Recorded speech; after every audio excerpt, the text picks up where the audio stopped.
All right, so Las Vegas Raiders. That's going to be interesting. That's going to be interesting to try to figure out what it looks like. I don't think that this is accurate. I don't think they did a complete roster overhaul, but I could be wrong. So let's take a look. Losing basically nobody, apparently. They have Jason Witten, which is definitely an actual addition. Darren Waller is a very good receiving tight end, but Jason Witten is going to be there for the intangibles that somebody like Gruden will talk about ad nauseum. Prince Amukamara is an okay tight end or cornerback, not a world beater by any means. Hankins is pretty good. Jeff Heath is pretty good. Joyner was already there. Lawson was already there. Marcus Mariota coming in as a backup, I think that's good for your fantasy pieces. Nelson Aguilar, that could be okay. Um, I I know that he was a disappointment in Philadelphia, but he's still a talented player. Demarius Randall, Rod Smith, Devontae Booker, Carl Nassib is a good player. Malik Collins, Kwiatkowski. I feel like he had a good year last year, right? Jalen Richard. Corey Littleton is an okay player. Zay Jones, I'm not too excited about. Everybody that has free agency next to their name is probably just a mistake in the database. Keelan Doss. So let's take a look at the depth chart. So Derek Carr and Marcus Mariota.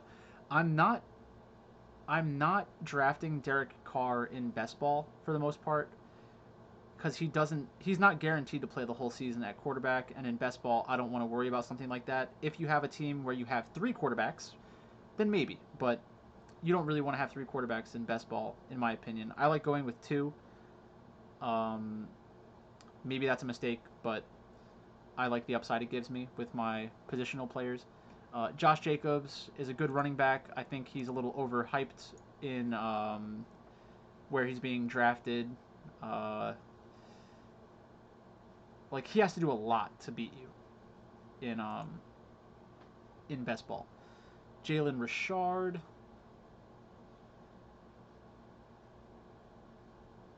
Hmm. What's going on with their wide receiver depth chart? Because I felt like they said that Ruggs wasn't even seeing the field. A good upside play, but that is scary. So Ruggs is going to get drafted in every best ball league. Tyrell Williams is somebody that I think you should have on your radar for the later rounds. Hunter Renfrow is a good possession wide receiver. Not sure how much upside there really is there. Nelson Aguilar, I'm probably not drafting him unless I'm 100% positive he's going to be a starter. Brian Edwards is a young player that they're pretty hyped up about. Zay Jones is there competing for a job. Keelan Doss is there competing for a job. So if you're doing best balls closer to the start of the season, you might have some more clarity on the situation. This is the 23rd of August right now, so I don't really know who is going to make the team and who will not make the team. Darren Waller, I do want Darren Waller on some of my best ball teams. Very good player. Um, that's basically it for the Raiders. Plus 6,600. Plus 6,600 is pretty good. I doubt they're going to win the Super Bowl. Um, Over under 7. They're kind of begging you to bet the under. Right? I'll have to think more about that one. Not clear. Alright, next up. The Miami Dolphins. I'll just do it in one video. So the Dolphins, let me switch the team.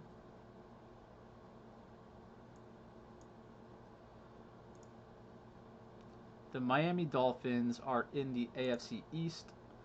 Last year, they had a horrible record. Actually, no. Last year, they had a surprisingly good record at 5-11. A lot of people thought that they were going to go winless at one point. So they really did start putting things together as the season went on. I think their head coach has done a really good job. What's his last name? What's it? Brian Flores. I do like Flores. They are playing against the AFC West and the NFC West, which may be a little difficult. But everything's going to be difficult for the Dolphins. They're not a super talented team.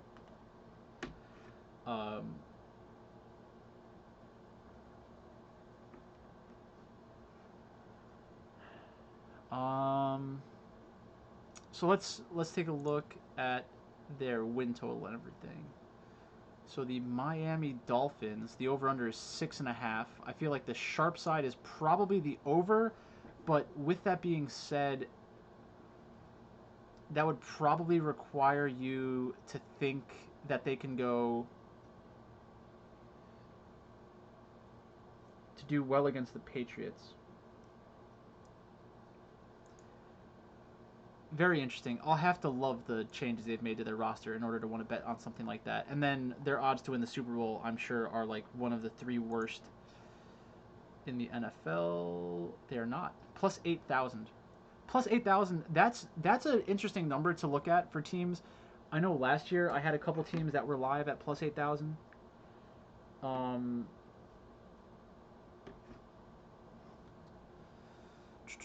So let's see what they did with their roster. John Jenkins, Kenyon Drake. Oh, okay. These are the players they lost. Okay.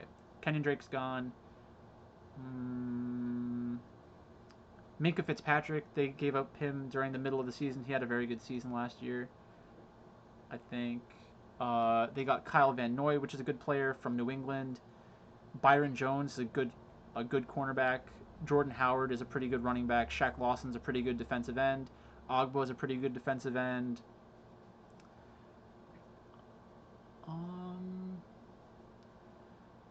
Matt Collins, nobody cares. Matt Breida is a good player. Borders, Munson, Sealer, Gary Jennings, Ledbetter, Hayes, Brooks. Okay, so not much else there.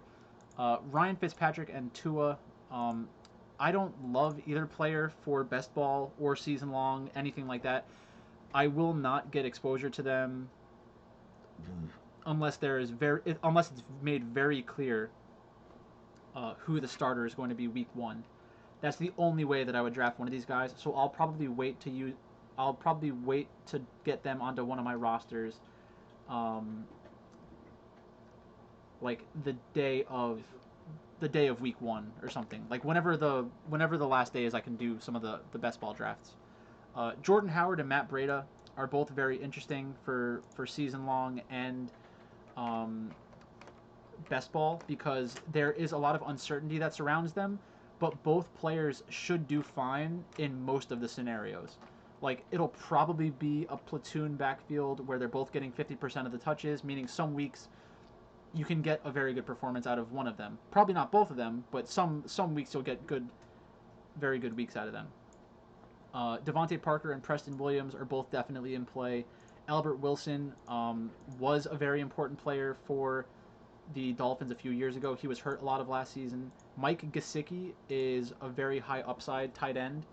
He's a good wide receiving tight end. He was a highly touted draft pick, so I would expect Mike Gesicki to have a better season. I've tried to get him on a lot of my best ball rosters, but I have not been able to scoop him up because I try to wait. I get greedy, basically. I think he makes sense as a tight end 1,